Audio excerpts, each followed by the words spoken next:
علم حدیث پڑھنے پڑھانے والوں کے لیے خوشخبری، انجینئر محمد علی مرزا نے علم حدیث کے حوالے سے وہ علوم و معارف لوگوں پر ظاہر فرمائے جو کسی پر ظاہر نہ ہوئے، حتیٰ کہ بڑے بڑے شیوخ الحدیث اس تک پہنچنے سے قاصر رہے، کیونکہ یہ کوئی علمی خزائن نہیں بلکہ انجینئر محمد علی مرزا کے علمی بلنڈر ہیں جو اس نے مارے ہیں۔ آپ ویڈیو سماعت کیجئے۔ تو مدلس کی آنے والی روایت بخاری اور مسلم کے علاوہ جس کتاب میں بھی ہوگی، سما کی تصریح کے بغیر وہ ضعیف تصور کی جائے گی۔ ناظرین، آپ نے دیکھا کہ انجینئر مرزا نے اس چھوٹے سے کلپ کے اندر کتنی خیانتیں کی ہیں۔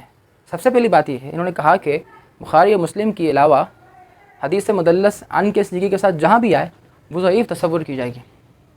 حالانکہ ہر حدیث مدلس ضعیف نہیں ہوتی، بلکہ اس کو پرکھنے کا طریقہ کار یہ ہے کہ مدلسین کے جو طبقات بنائے گئے ہیں ان پر پرکھا جائے گا۔ حافظ ابن حجر نے تعریف اہل تقدیس کے نام سے اسی طرح النکت کتاب کے اندر 5 طبقات باندھے ہیں۔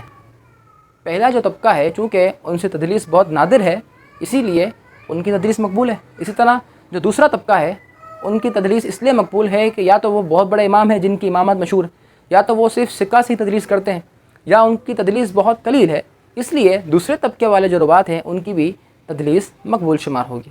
تو مطلقاً یہ کہنا کہ حدیث مدلس بخاری اور مسلم کے علاوہ جہاں بھی ان کے سیغے کے ساتھ ہو وہ نامقبول ہے، مطلقاً یہ کہنا درست نہیں ہے۔ دوسری بات، کیا بخاری اور مسلم کی ہر حدیث مدلس چاہے وہ ان کے سیغے کے ساتھ ہو یا ان کے بغیر ہو وہ مقبول ہے، یہ کہنا درست ہے؟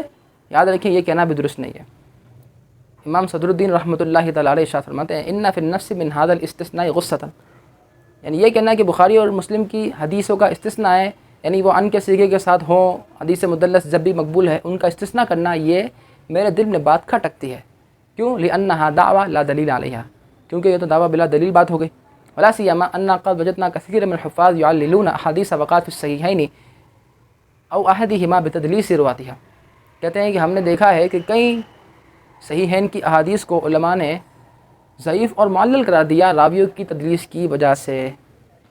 اسی طرح امام تقی الدین سبکی رحمۃ اللہ تعالی علیہ نے حافظ مصری سے سوال کیا کہ کیا بخاری اور مسلم کی جو احادیث مدلسہ ان کے ساتھ روایت ہیں وہ متصل شمار کی جائیں گی؟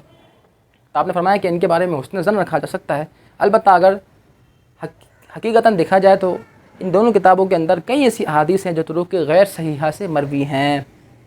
حافظ ابن حجر اسقلانی فرماتے ہیں، قلت ولیست الاحادیث التی فی الصحیحین بالعنعنۃ عن المدلسین کلھا فی الاحتجاج، یعنی یہ لازمی نہیں ہے کہ بخاری اور مسلم کے اندر جو بھی حدیث مدلس عن کے ساتھ ہو وہ حجت ہی بنے، یعنی ہو سکتا ہے وہ حجت بنے، ہو سکتا ہے حجت نہ بنے۔ تو بالجملہ بات یہ ہے کہ مطلقاً یہ کہنا کہ بخاری اور مسلم کی ہر حدیث مدلسہ چاہے ان کے سیغے کے ساتھ ہو یا اخبارنا حدثنا کے ساتھ ہو وہ مقبول ہوگی، مطلقاً یہ کہنا درست نہیں ہے، بلکہ بخاری اور مسلم کو بھی اسی طرح پرکھا جائے گا جس طرح کے طبقات مدلسین میں حافظ ابن حجر اسقلانی رحمہ اللہ نے پوری 5 اقسام بنائی ہیں، جن میں سے شروع کے جو 2 طبقات ہیں ان کی حدیث مقبول مانی ہے۔ یہاں سے ایک اور مسئلہ بھی ہمارا حل ہو گیا۔ وہ مسئلہ یہ ہے، بعض لوگ کہتے ہیں کہ بخاری اور مسلم کی ساری حدیثیں صحیح ہیں، حالانکہ یہ کہنا درست نہیں ہے بلکہ تحقیق کے خلاف بات ہے۔ ہم نے جو آخر میں 3 اقوال بیان کیے اس سے پتہ چلتا ہے کہ بخاری اور مسلم کی ساری حدیثیں صحیح نہیں ہیں۔ البتہ اتنا کہا جا سکتا ہے کہ عند مصنف کے نزدیک یہ احادیث صحیح ہوں تو ہوں، ورنہ نفس الامر میں دیگر محدثین کے نزدیک بھی وہ حدیث صحیح ہے یا نہیں ہے، یہ ایک الگ مسئلہ ہے۔ اگر نہیں ملے گی، جیسے بغیر رفع الیدین والی روایت 257 جامعہ ترمذی کی، اس میں سفیان ثوری مدلس ہیں، وہ ان سے روایت کر رہے ہیں، اخبرنا حدثنا کہہ رہے ہوتے تو ہم مان لیتے، انہوں نے بیچ میں ایک راوی چھپایا ہوا ہے جس کے بارے میں ان کو خطرہ تھا کہ وہ حدیث میں ضعیف ہے، اس وجہ سے اس کی روایت قبول نہیں ہوگی، انہوں نے اس کا نام لیا بلکہ ان روایت کر دیا۔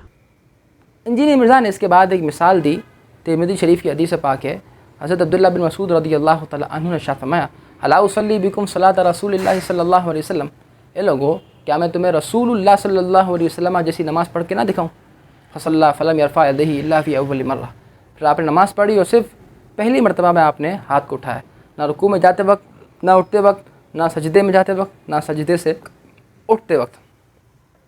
تو مرزا صاحب فرماتے ہیں کہ اس حدیث کے اندر سفیان ثوری راوی ہیں جو مدلس ہیں، تو ہم نے پہلے ہی بیان کیا کہ ہر مدلس کی روایت مردود نہیں ہے، بلکہ جو شروع کے 2 طبقات ہیں ان کی احادیث مدلسہ ان کے ساتھ ہی کیوں نہ ہو وہ مقبول ہے۔ تو حضرت سفیان ثوری دوسرے طبقے میں آتے ہیں، ان کی روایت تو مقبول ہونی چاہیے، ان کی روایت ضعیف نہیں ہونی چاہیے۔ اور پھر امام ترمذی نے اس حدیث پاک کے تحت فرمایا کہ یہ حدیث حسن درجے کی ہے، اور پھر مزید یہ کہ فرماتے ہیں کہ اس پر کئی صحابہ، کئی تابعین، اہل کوفہ اور سفیان ثوری کا عمل ہے۔ اہل نظر اس بات کو جانتے ہیں کہ حدیث جب علماء اس پر عمل کریں، تابعین صحابہ کے زمانے میں وہ معمول بھی ہو تو اس کی تقویت بڑھ جاتی ہے۔ اعلیٰ حضرت امام علیہ سنت نے الفضل الموہبی فی معنی اذا صح الحدیث فہو مذہبی کے اندر اس کی وضاحت کی ہے، اور کافی دلائل آپ نے پیش کی ہے۔ اور پھر حیرانگی والی بات یہ ہے کہ انجینئر مرزا، جس کو اپنا بابا مانتا ہے، ناصر الدین البانی، اس نے بھی حدیث پاک کو نقل کرنے کے بعد صحیح کا درجہ دیا ہے۔ تو یہ انجینئر مرزا کی علمی خیاناتیں ہیں۔ اس کے باوجود کہنا اس کا یہ ہے کہ اگر اس زمانے میں امام مسلم کا کوئی جانشین دیکھنا ہے تو وہ مجھے دیکھ لے۔ ہاں، میں یہ کہتا ہوں کہ اس دور میں اگر امام مسلم کا کوئی جانشین دیکھنا ہے تو ہمیں دیکھ لیں۔